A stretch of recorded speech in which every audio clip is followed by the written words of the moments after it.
Well, welcome to X's and O's. I'm Jeff Harrison along with Leslie Spoor. And we kind of call this a sideline. It's called Live with Leslie. For those of you who just joined us, maybe for the first time, Leslie, tell us why we're here. What's the purpose of the show? Well, the purpose is to give you some hints that you can use right this minute to make your business better. That's to take what we tell you and actually apply those things. Now, when you talk about make your business better right now, I mean, you're talking from like, is it a paper flow? Is it a prospecting? Is it sales? Is it follow-up? What is it? Yes. Oh.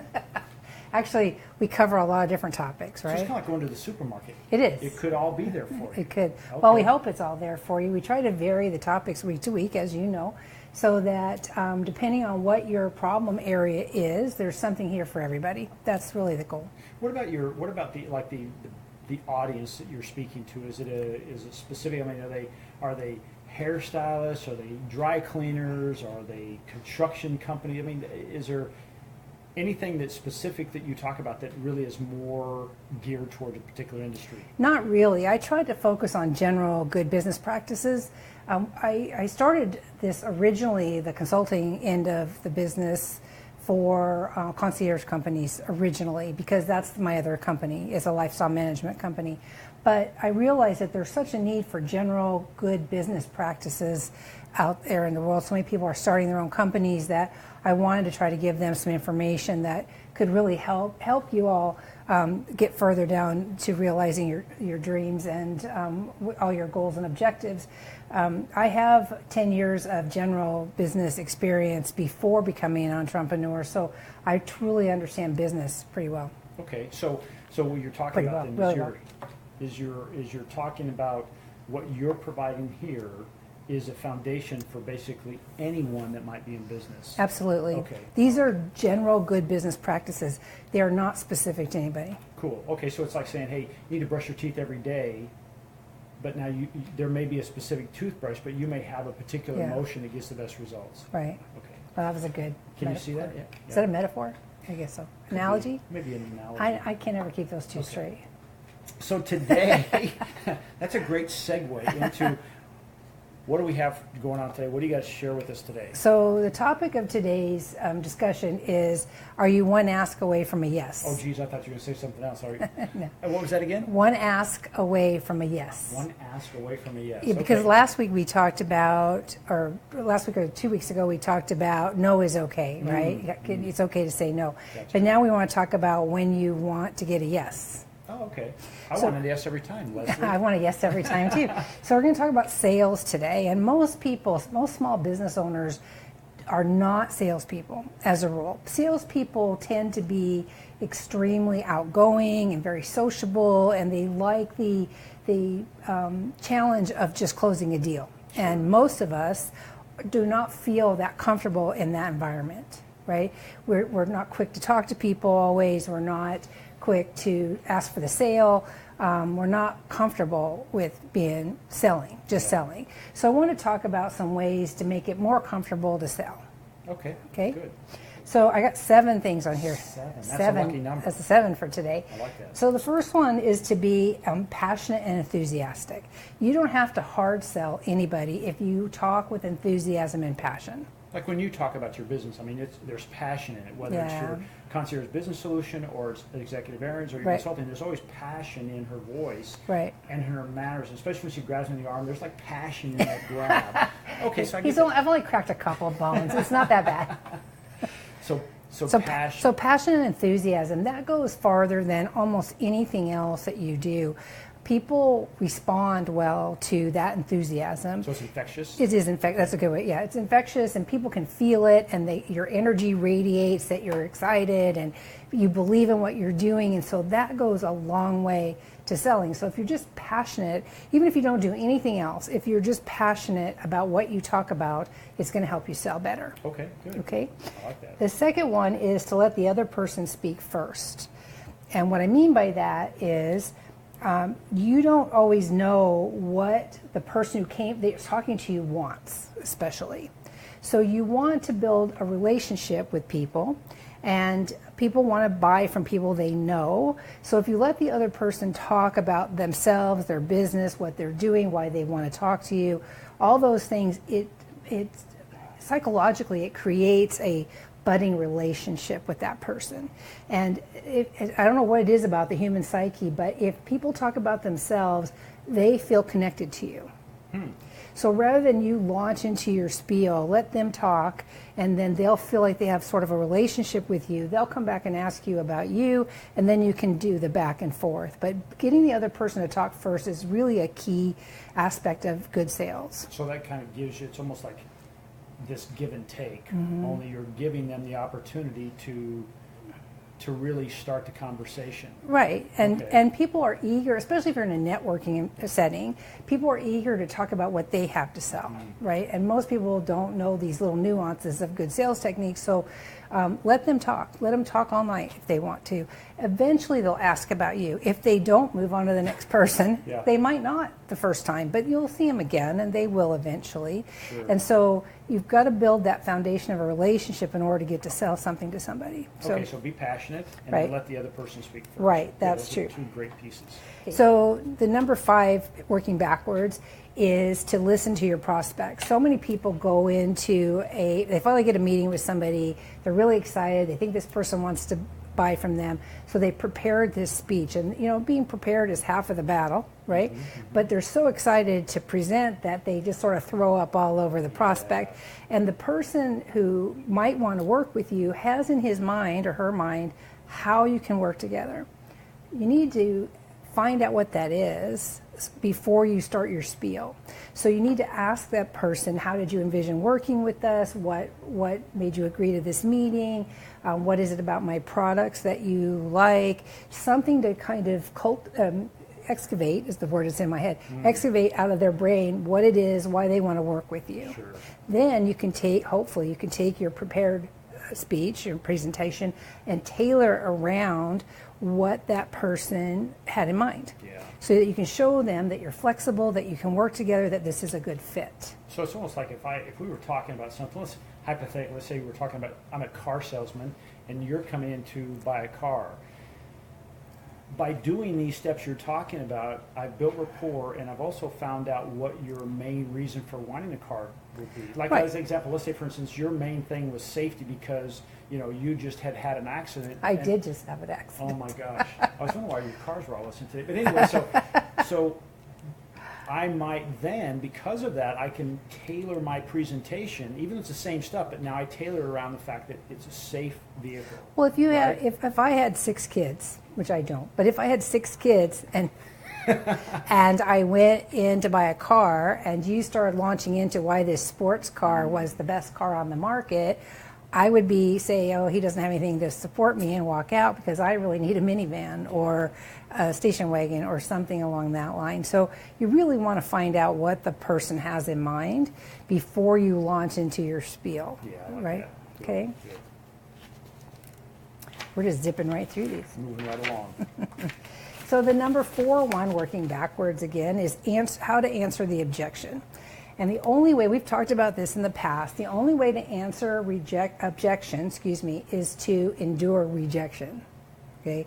And what That sounds painful. it's not though. Well, it is if you're not used to it. But when you're selling or when you're meeting with people and you do your presentation, invariably some people are going to say no, especially in the beginning when you're just learning how to present yourself. They're going to say no all the time. And then you drive away and you're like, oh, why did they say no? And you're thinking about the conversation and you go, oh, I should have said this. Well, those should have said are the answer to that objection. And as you do more and more presentations and you get more and more rejected, you build a whole array of answers for those specific rejections. Then when they come up, now you've got an answer for it, right? So you should really welcome rejection and be glad to get it because it's a good learning exercise for the next time. And over time, as your business grows and you're doing more and more of these presentations, you're going to find that you have the answers, so you're not uncomfortable, you don't feel personally rejected, you just know how to deal with it. It reminds me of early days when I went through sales training. They said that that was one of those things that after we'd go on a sales call, let's say, I would be with, let's say, my training manager, and after we left there, I might feel because we didn't get the sale, I would be a little down, and he would act just like what you said. Let's talk about how that went and what we could do differently. And then it made the next one easier and the next one easier, and all of a sudden it's like it put all these arrows in my quiver, right? Exactly. Because I kind of knew those questions. So that's just really that's exactly right. And as you do more of it, the more you do, the more comfortable you get with it. So we've talked a lot about rejection in the past. So if there's a video out there about how to deal with rejection, be sure you watch it. But the thing is that you have to do it to get good at it, and nobody likes it. So a lot of people will pull back and avoid it, and then they never get good at sales because they don't have those answers. So it's kind of a chicken and the egg. You got to do it, you know. You just crack a few eggs? Yeah, got to crack a few eggs, right? I like that. Okay. The third one is the takeaway. So when you go to do a sales presentation, and you have to learn to interpret people's body language and the things they say, but more importantly than what they say is how they behave and the energy coming off of them. So if you sense that you're getting resistance and somebody's already made up their mind to say no, and they're not really hearing the presentation, then one of the things that works really, really well is to take the opportunity away. Like, give me an example of that. Like, you can say, you're sensing that they're not really going for it, so you say, you know what, maybe this isn't the best fit for you, so maybe we shouldn't be working together. Start packing my stuff up. Yeah, well, not even go that far. You don't even have to go that far. Yeah. All you have to do is say, maybe this isn't the best opportunity or the best fit, or if it's not mutually beneficial, we really shouldn't be trying to make this work. And people instantly change their attitude and then want, well, now wait a minute, let's not be hasty, tell me some more about what you offer and that sort of thing. And the takeaway from a human, again, this is a human psyche perspective, is people want what they can't have. So when you take it away, then all of a sudden they want it. Yeah, true. And it happens, I would say 9 times out of 10, if you do a takeaway, you're going to close the deal. But I caution you to use the takeaway sparingly, because it's a last resort. It's not their first thing out of there, right? No, it shouldn't be. Okay. Yeah, you have to wait a while and do your regular presentation, answer the objections, try to build that relationship with the person and see how it goes. And then, and only then, if you really feel like you've hit a wall of resistance, then you can try the takeaway. Gotcha. So takeaway. I like that. Okay, what's next? We're in the top 2. We're in the top 2. Okay, so the title of this was what? What did I say the title of this Sales. session? No. What? You're only one ask. Oh, you're only one ask away from a yes. Yeah, you have to enunciate. One ask That's why away. I said, what did you say? I thought she called me something, but ask. Well, I would, but no. One ask away from a yes. Okay, so sales is a numbers game, absolutely a numbers game. So you have to get out there, and it's sort of a theme through here with sales, right? The more people you talk to, the more opportunity you have to say yes to something. So you have to get out and hold those meetings, and we talk about this all the time. You must commit to 3 days a week for the first 3 or 4 years to be out there in networking meetings, having lunches, coffee clatches, whatever it takes to meet people and do presentations and get rejected and build the answers to the objections, and get out there, because you're one ask away from somebody saying yes, right? When I was working with charities, I was surprised at how many people didn't want to go out and solicit for donations for the charity, gift certificates or raffle prizes or whatnot, because they didn't want to be rejected. But the more people we ask, the more people who say yes, right? And it's not a personal rejection anyway. If they say no, it's just it wasn't the right time or the right fit, or I'm a firm believer in that we get the work we're supposed to have. Right? And invariably, when there's been projects that we haven't been awarded, I hear later that there was some really big problem with it. Oh, really? Yeah, almost invariably. So I'm happy and grateful for the work we get, and grateful for the work we don't get, because we weren't meant to have it. Could be like, this whole thing about, because I'll be honest, I have trouble with that sometimes. Of like, I'm like the list of stuff you have, I feel like I have those qualities.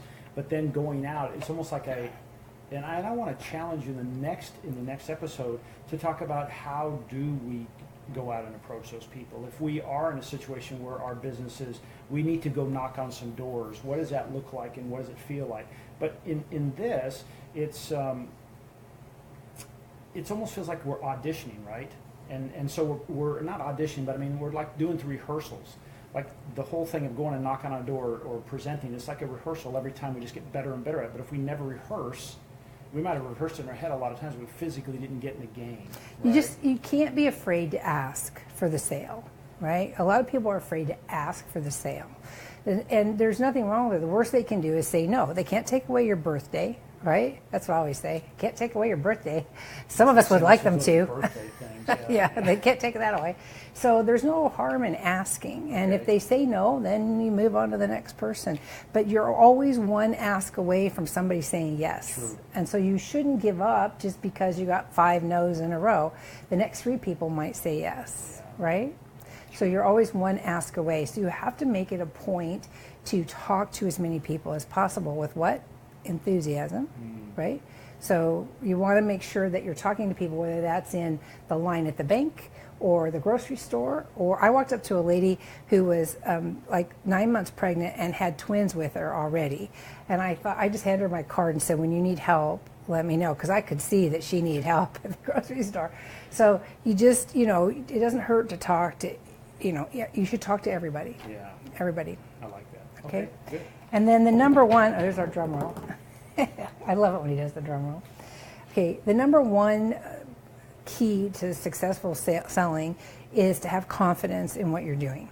You cannot be apologetic about your pricing, the services you offer, the types of products you offer. You should never be in a position where you're Eeyore, basically, right? You don't want to have a cloud over you or feel for the potential client, the prospect, to feel like you don't have confidence in what you're doing. Gotcha. Right? It's key. It really is.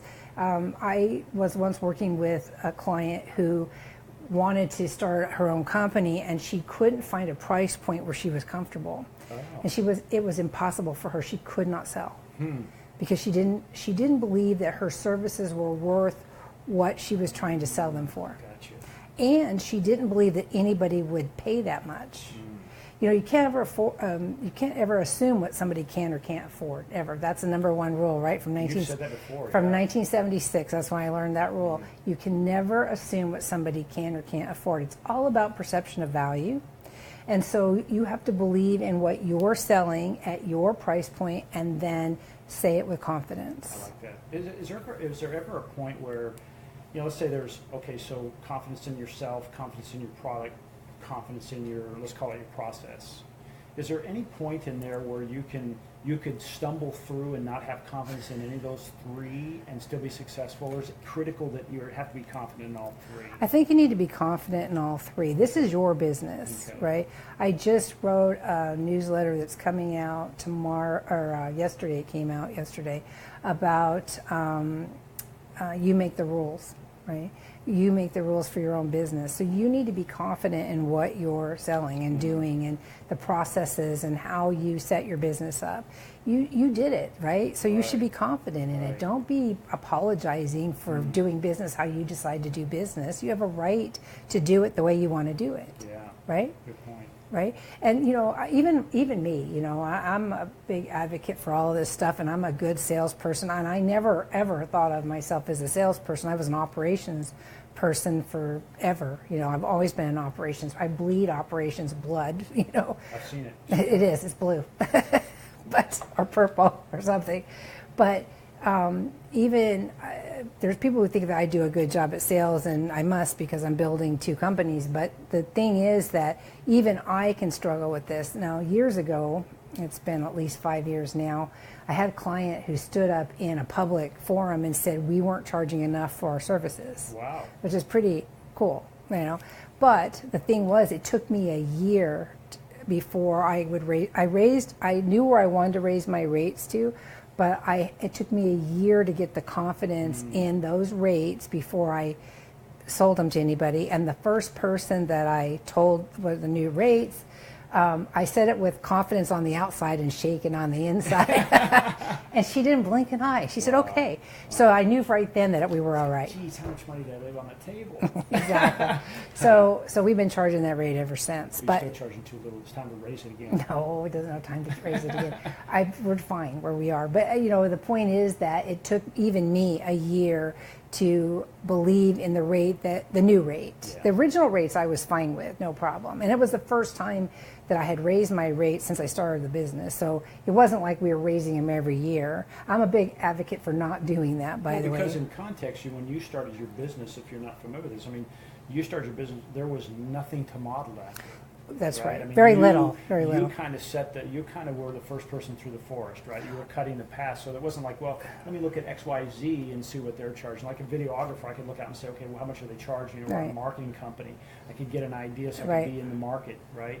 But you kind of had to, I'm going to say, not wing it, but you had to set the standards. There were very few companies, and there were no.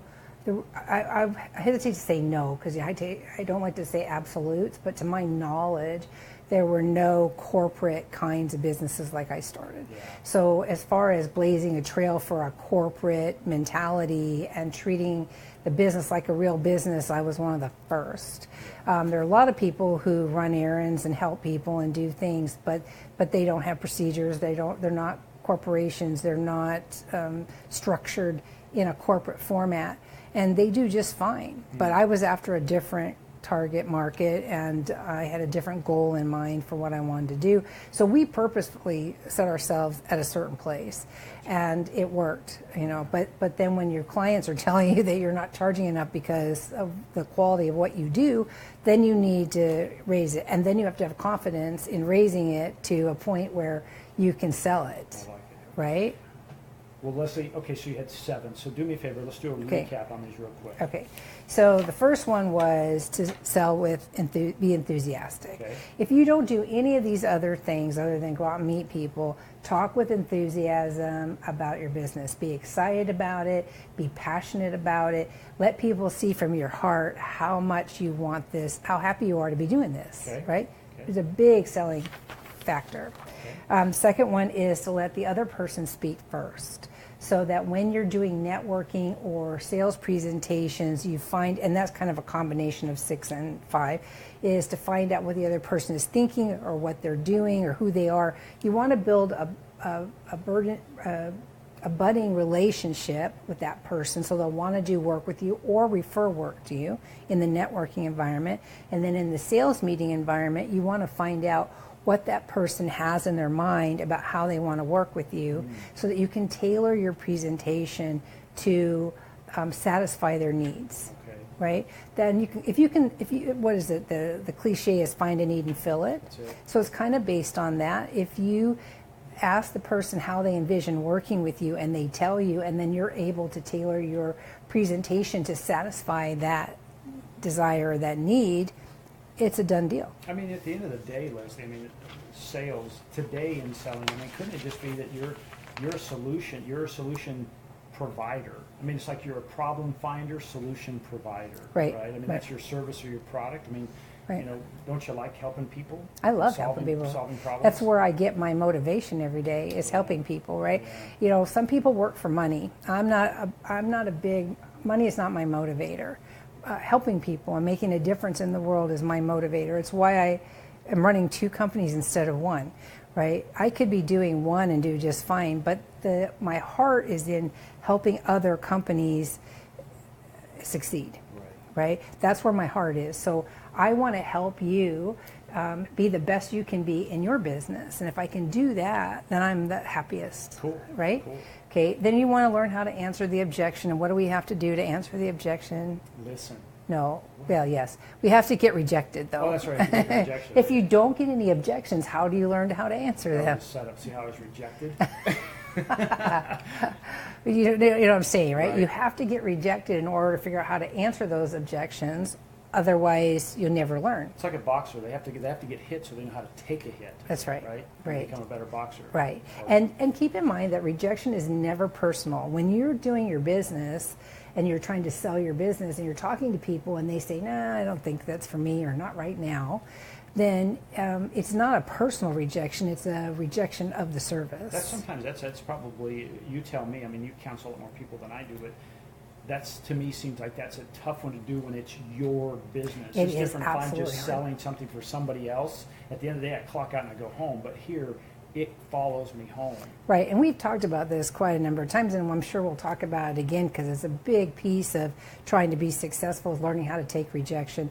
You have to separate who you are from the business. Your self-worth cannot be tied up into the success of the business. They are two separate animals, right? There's you as the person, there's your company as the entity all by itself. And the company can get rejected, but that doesn't mean you're a bad person, right? Unless you're just unethical, and then in which case, you know. Totally different That's conversation. right, exactly. You're not going to be on the show. And then we have the takeaway, which is a last resort, a sales technique of taking away the opportunity. And I'll tell you a quick story. I was working, there was a vendor that I wanted, I'm not going to tell you what kind of vendor, but there was a vendor that I wanted in my network, wanted it really bad because what they did was I needed from my customers.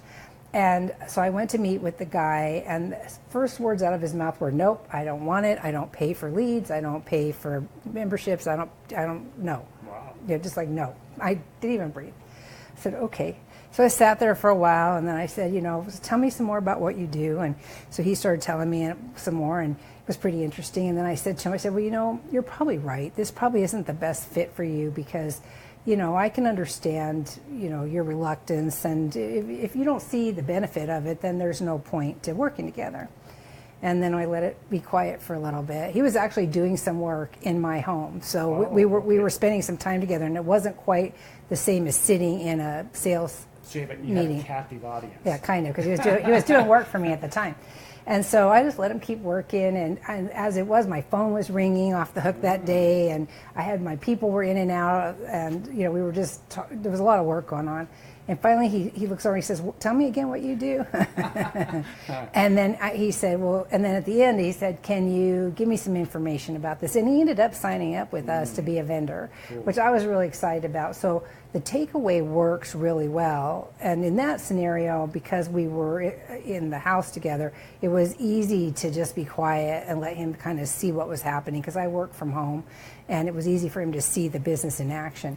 But even in an office setting, it still works. Sure, Sure. I just did that with a client the other day. But, his whole persona was, he was completely pulled away from me. All his energy was like over there, and I was over here. Wow. And and finally I just said, maybe this isn't the best deal. And he said, well, and then he started talking some more, and it all worked out. So you just never know. Takeaway works really like a champ, but it needs to be used sparingly. Don't use it for every single meeting. Gotcha. Okay, and then this is a numbers game, so you're always one ask away from a yes. It's kind of like the fear that I had about quitting. I've been in business now coming up on 12 years, and are about to start our 12th year. And the only fear that I allowed myself to have in all those years is the fear of quitting too soon, right? So this is kind of the same thing. You're one ask away. If you give up and you stop asking, or you don't go meet with people, how are you ever going to get to a yes? Right? It's the same thing as quitting your business because it isn't going the way you think it should go. Don't quit too soon. You could be successful like tomorrow. Right? So you just got to keep going. Same with this. You need to keep talking to people and asking. And then finally, of course, have confidence. Have confidence in the products that you offer. Have confidence in the price points that you offer. Have confidence in the way you run your company. It's your company. You get to do it how you want to do it. You need to have confidence in that. I love that. So, as you said from the very beginning, these are foundational pieces that you can use no matter what you're selling, no matter what your company is. Right. These are, I think you called it in the past, your happy path. This is the happy path of sales, right? Right. Speaking of happy path, you have some additional educational products. How does someone, get a hold of you if they're, say, because you said you do some consulting, coaching. Yep. How do they get a hold of you? And then also, how do they find out about all your other resources that you have? Well, and we're constantly developing new resources too, by the way, so you need to be checking back frequently. But if you go to our website, conciergebusinesssolutions.com, that's a plural. If you go to conciergebusinesssolutions.com and check under products or under webinars or education and training, all this information is there. Okay. We have webinars that are already created. They're very affordable. You can get a lot of information in a very compact package, and you can look at it at your, on your leisure, so that you don't have to commit a whole block of time to do it. So that's kind of nice. It's on demand, right? We also have the DVD collection, right? It's the 6 DVDs about the happy bathroom business. That's from the beginning to the end, and I think that's the best value for somebody who's just starting out or who's been in business for a year or two, and the newness has fallen, the bloom has fallen off the rose just a little bit, and the reality of the hard work it takes to run a company setting in. That DVD collection is excellent for that person in that moment. And all that can be had on your website. Right, it's all available on the website. And you see it on the screen now. It's on the screen of how to get a hold of you. Right. So you can call me, you can email me, you can message me through Facebook, you can reach out to me on Instagram or Twitter or LinkedIn. I'm everywhere. Knock on her door. No, don't knock on my door. She won't hear you. She's got her phone going and she's busy. So. Yeah. Well, Leslie, thank you very much for any last bits of information before we sign off? No, that's it. Again, I just want to emphasize that the purpose of this broadcast is to give you information that you can use right now to make a difference in your business. I just gave you 7 sales tips. If you pick any one of those, I would be shocked if you didn't realize some increased sales. So we're trying to give you information you can use right today. Okay. Well, thank you for joining us. I'm Jeff Harrison. I'm Leslie Spoor. Live with Leslie. We'll see you again next week on Wednesday at 3 o'clock.